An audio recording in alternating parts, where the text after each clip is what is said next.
Hey, we want Broken World Entertainment, and it looks like the plot for the brand new Crow remake starring Bill Skarsgård has come online. In a way, full credit for this leak and information goes to Mr. H Reviews.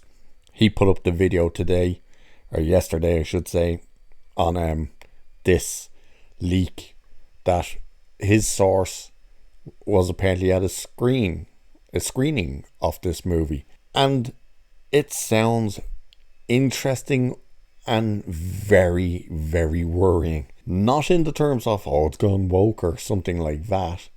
It's how different they've made it. Different, you think, well, you would have to try and make it different from the original movie. Yes, but it's what they've done that makes you kind of go, uh-oh. Some of it sounds interesting, but a lot of it sounds a bit miss, for the lack of a better word, especially when we get to the iconic look. So we'll have a look at this. So once again, full credit for this goes to Mr. H Reviews. If you haven't seen his video, go check out his video as well. And check out his live stream that he did where he discussed it, because he gives a little bit extra information that he was told. He got a bit of an update. But here's what we have. So it says it's very different interpretation of James O'Barr's comic. So it's completely different basically to the graphic novel. It's only a very basic premise of obviously the original film and the comic, with a few characters that are carried over. So the likes of Shelley and Eric and maybe one or two others. There's no information, or at least he didn't say any information about who the other characters would be. So it's said to be one of the better films in the series, but lacks the energy and style of the original. Now, when he's talking about better of the franchise, he was talking about the sequels. Obviously, it's not better than the original, but it's better than the sequels, which wouldn't really be hard in all fairness, especially the fourth movie. Good God, that fourth movie. So it's very slow in pace. The tone is like a gritty neo-noir thriller like Drive or The Girl with the Dragon Tattoo. The best thing is Bill Skarsgård of the movie. Now, this isn't the iconic look part, but this is his look, the Eric Draven look, and this is worrying. So he has a cropped mullet, and his body is covered in tattoos, including his face, much like the Jared Leto's Joker. Yeah, apparently he's got tattoos on his face. That is apparently very reminiscent of the Suicide Squad, Jared Leto's take on Joker.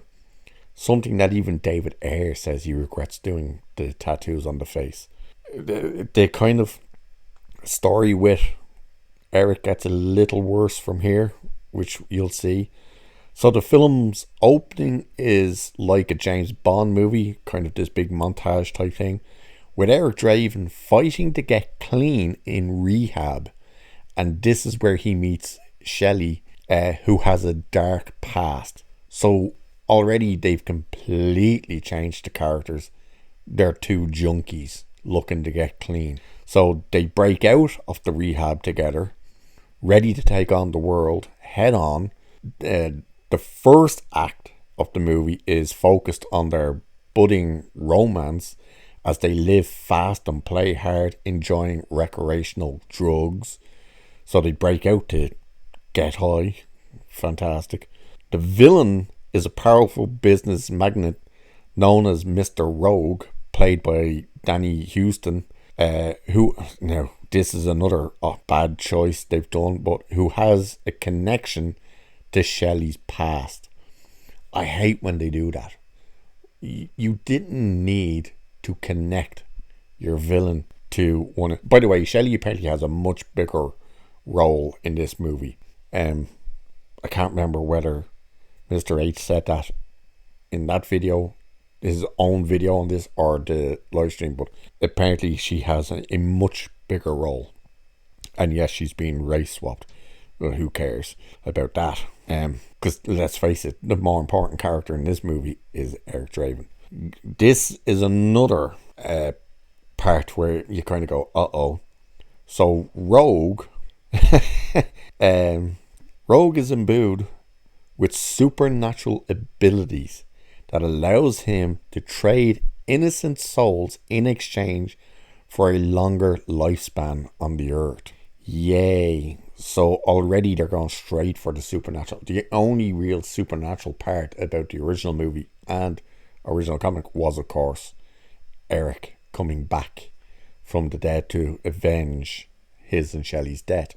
Shelley bears witness to his sinister agenda, so he sends his thugs to find and eliminate her and anyone else who can compromise his position of power. So obviously that's how him, Eric Draven, and Shelley are killed. This is where this part is interesting, but it could also be cheesy and just stupid. So Eric wakes in what's like a dream world / limbo, like a world between worlds, guarded by an army of crows and guided by a mysterious vagabond man who seems to be a representative of the afterlife. Yeah, that sounds pretty weird. The Guardian sets Eric on his path to putting the wrong things right by means of vengeance in order to rescue Shelley's soul from hell. So clearly Eric gets stuck in some sort of limbo while Shelley's soul is sent to hell, probably because they were junkies. When he returns to the real world, he's unable to be killed, but lacks the skills to fight. So when you think of the original Crow, Draven just shows up and starts being able to kick the shit out of everyone. That's not going to be the case this time around.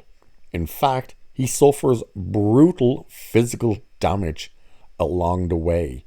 His healing is much slower, and he definitely feels pain. So, there you're hearing, like, obviously, if he gets shot and stuff, it's gonna hurt him. The ability to just heal instantly isn't there. It's much slower. Why? I really don't know. Why they decided to go that route. It's strange that people are kind of saying, like Mr. H says it in the review as well, or his breakdown, that he finds that interesting and makes more sense because why was Eric Draven in the original able to come back and just know how to fight? And the way I'd look at that is simply by saying, well, you didn't know he couldn't fight before he died, and if he's being brought back from the dead to get vengeance on those who killed him and Shelley with the power of the Crow, surely that's where the ability to fight came from. So you think that's how that would kind of work, but whatever. So this is where it really gets to be a bummer for this movie. So for the majority of the film, he doesn't have the traditional look of the Crow. He doesn't fully transform into the undead Avenger with the painted face until the final act. And he doesn't have the Crow as a companion. So there, straight away, you're like, he actually doesn't become the Crow until the end of the film. The final act of the movie is when he becomes the Crow. And he doesn't have the bird guiding him, which also pops up here. So there are multiple birds seen throughout the movie in the background, but he doesn't necessarily, or they don't necessarily guide him in his mission. He has to try and find the killers himself. So he's not seeing through their eyes or a crow's eyes to find where the killers are. He's basically having to go it alone.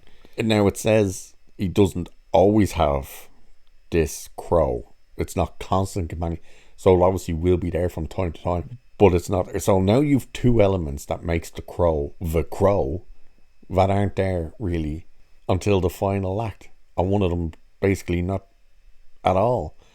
You don't have the crow guiding him, and you don't have the look until the end of the movie. And the film, it says the film is extremely violent, but there is a lack of personality from the villains. They're basically cannon fodder and interchangeable.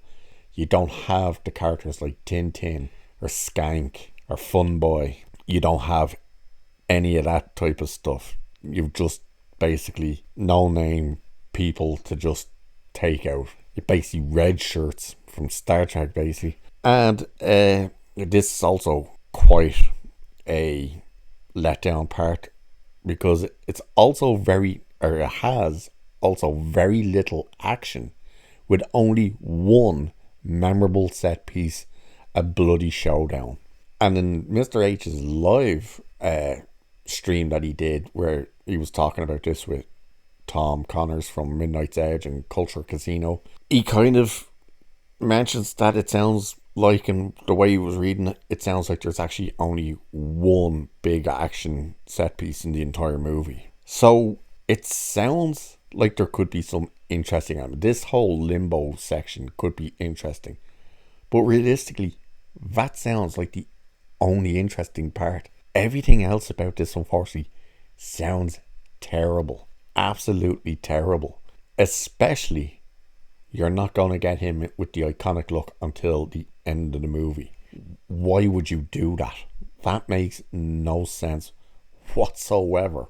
But there you go. That apparently is the plot for the new remake of The Crow.